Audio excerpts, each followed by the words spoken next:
Welcome back, everybody. Today we're going to be making a version of Hedwig from Harry Potter.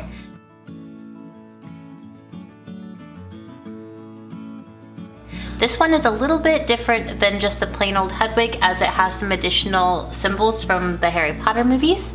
We have the lightning bolt, these have glasses, we have a letter here from Hogwarts, and we also have a Gryffindor colored scarf. These are optional. If you don't want to leave them in and you just want the owl, you can just do the owl.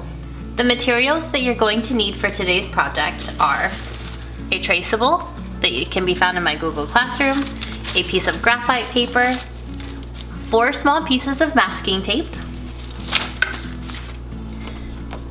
a blank canvas, a pen or pencil, and some paint. The colors that we're going to be using today are black, gray, burnt sienna, yellow, white, ultramarine blue. This is a little bit of red mixed with ultramarine blue. And I also have 2 small areas of water. If you only have 1 cup for water, you're just going to do this in stages. You're going to do the 1 color, dump it out, add some more clear water, and create a new color. If you have a palette with 2 areas, you will need 2 areas of water. The brushes that you're going to be needing today are a round brush and a flat brush. The first thing you're going to want to do is take your graphite paper and lay it on your canvas with the shiny side touching the canvas.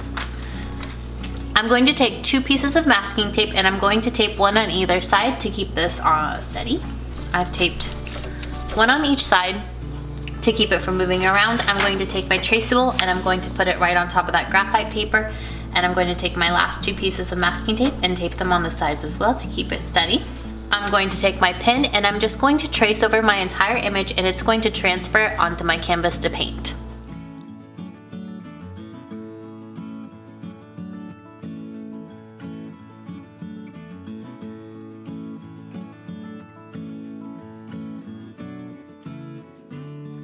Alright, I've gone ahead and I've traced out my entire image. I can peek behind it to make sure that I didn't miss anything. You can pull it up to check underneath. And once you have made sure that it's all on there, you're going to take your masking tape and you're going to pull off your traceable and your graphite paper. Just grab these both. And you're going to set these out of the way because you don't need them anymore. Your image is now transferred onto your canvas. It does not have to be very dark. They're just guidelines for while we're painting.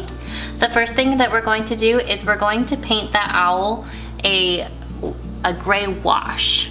The owl is white, but we don't want just a big white blob on our canvas, so we're going to add a little bit of color using a nice light wash. The way we're going to do that is we're going to take our flat brush, we're going to get it damp,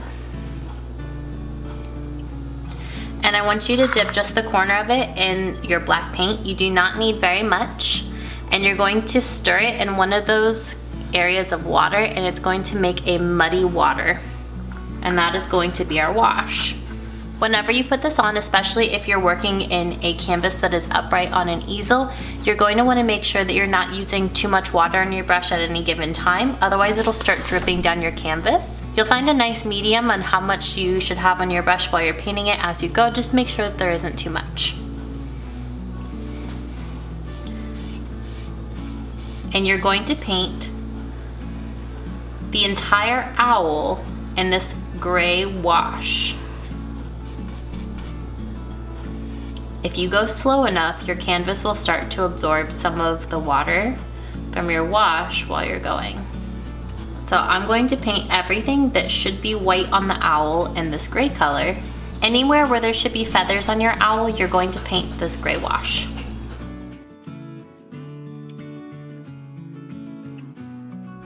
If you do get drips of water, just take your finger and just wipe them off. We'll paint over them in a little while anyways.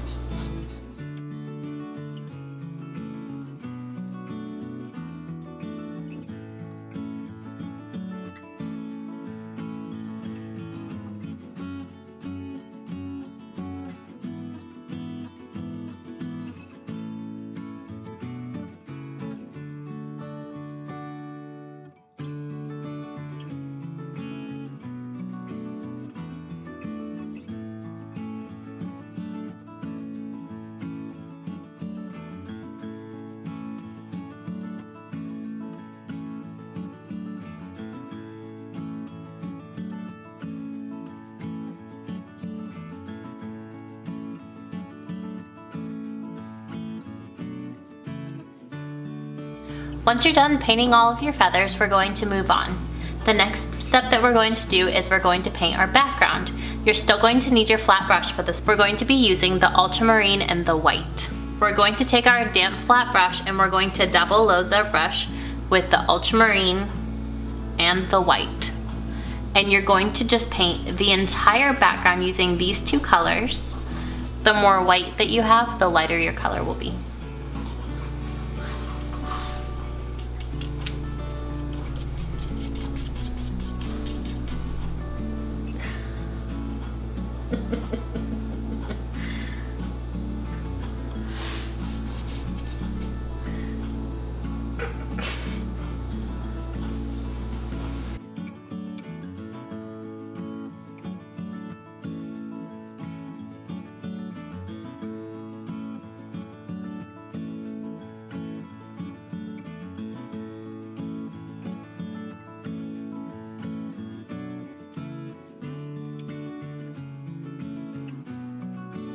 Before I flip my canvas upside down to paint the bottom, I'm going to dry the top so that it doesn't stick to my easel.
Once your background is completely done, you can let it air dry or take a blow dryer or heat gun to completely dry it so that we don't accidentally get our hands in it while we're painting the rest of our painting.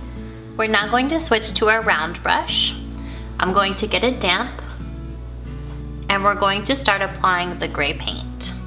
This gray paint is going to go on your lightning bolt. If you'd rather your lightning bolt be yellow, you can make it yellow instead. This color is also going to go around the eyes.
If you want these to look like glasses, you're going to add a C shape in between your rings that you just put on here. If you don't want them to look like glasses, you can leave this part off. So I'm just going to come here between them and I'm going to connect them with a C shape so that it looks like the little part that connects your glasses. You're also going to paint that little feathery looking area on top of your beak. It's a shine on top of your beak, and we're just going to add a little gray on top. The next thing you're going to paint gray is all of the lines on your feathers on your wings and on your tail. So you're very carefully going to put very thin lines of gray on each one of those to emphasize them.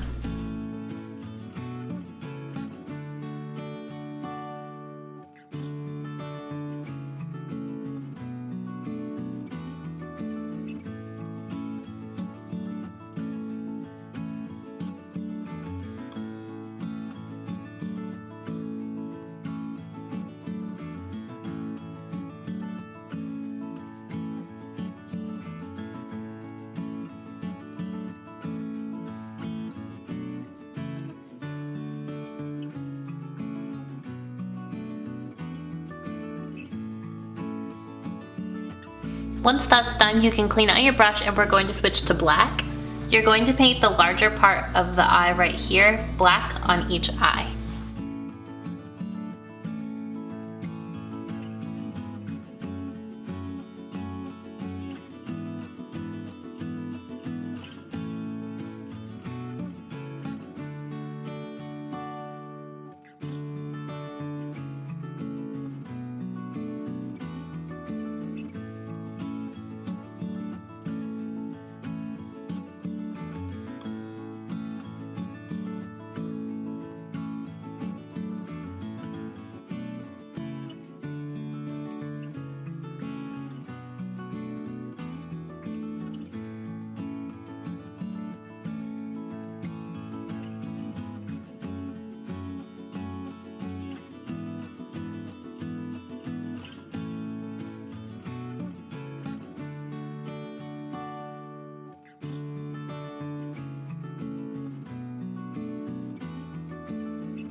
The next thing you're going to paint black is the beak. You're going to go around the gray.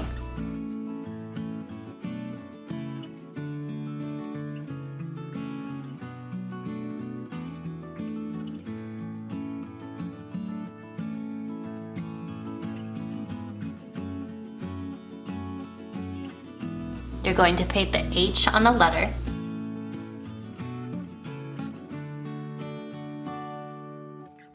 You're going to paint the designs that are on the chest of the owl, these upside down C's. You're going to paint the feet.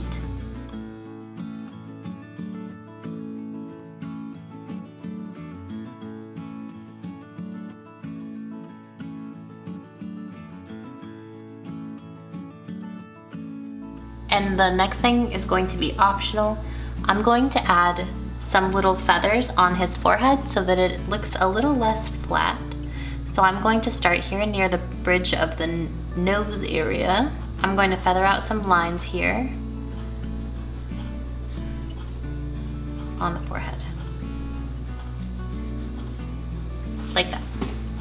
I'm going to clean out my brush. I lost some of the gray on my nose, so I'm just going to grab a little gray back and I'm going to add that back in.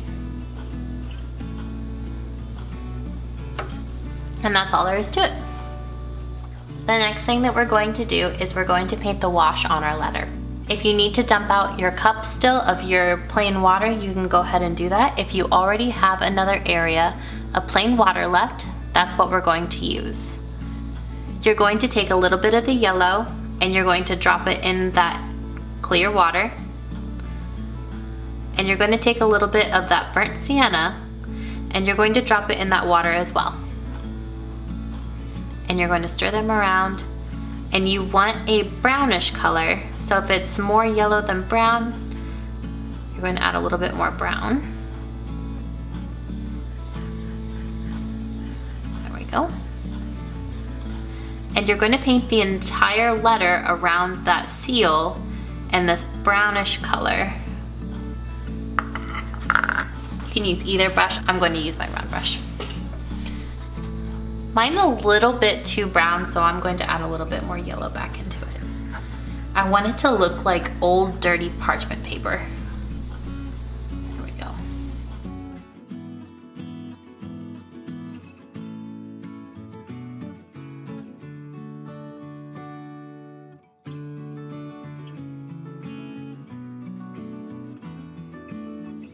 And now our letter is on there.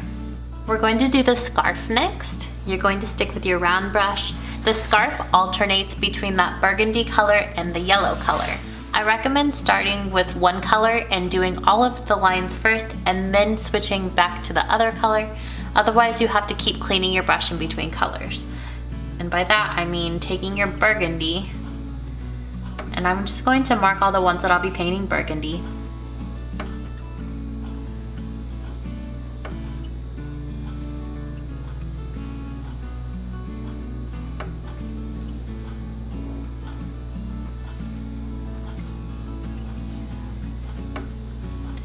Now I'm going to go back and just fill them all in.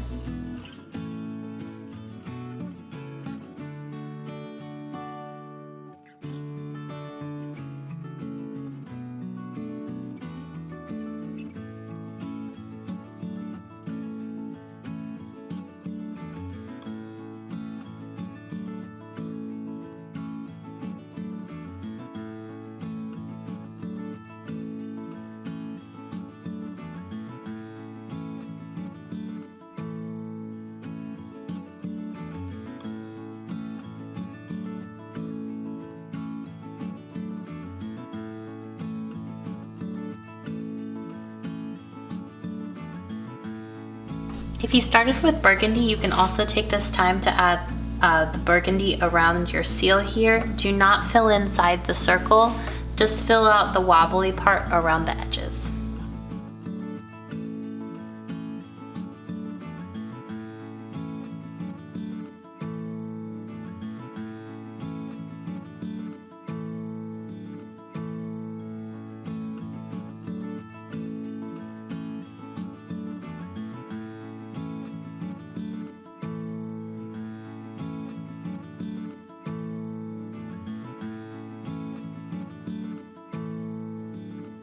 I'm going to clean up my brush and I'm going to switch to painting the yellow stripes on my scarf.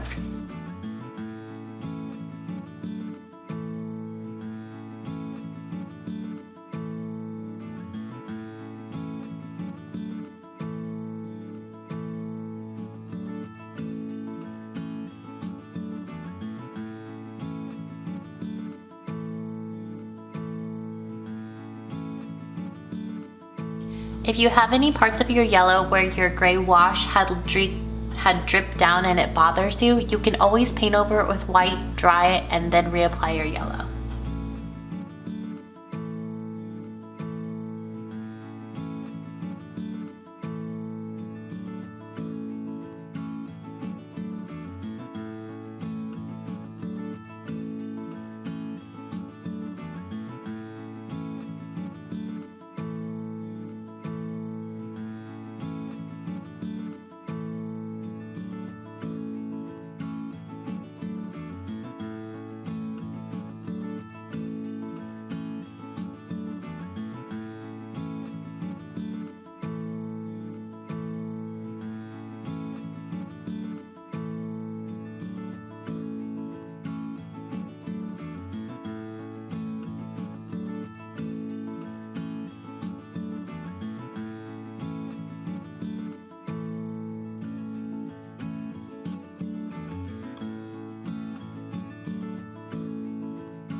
Once you've painted your yellow, you can clean out your brush and we're going to switch to a new color. We're going to make another wash to paint around your H. I'm going to fill this last little cup with clear water. If you have the little plastic cup that was empty, you just need to dump it out and fill it with clear water again. You're going to take a little bit of burgundy and you're going to mix it with that water and make a wash.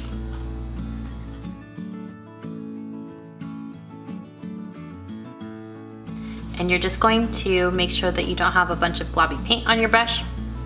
And you're just going to paint on top of that H and fill all that in like that. It doesn't show up on the screen very well, but it's there. And we're going to move on to the last step. And I just want you to paint your branch in that burnt sienna color.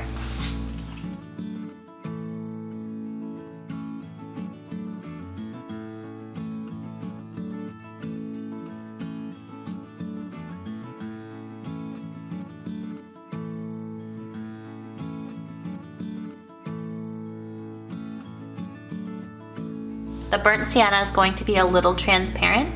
If you want to change it so that it's a little less transparent on your first coat, you can add a little bit of white and it will lighten your branch, or you can add a little bit of black and it will darken your branch.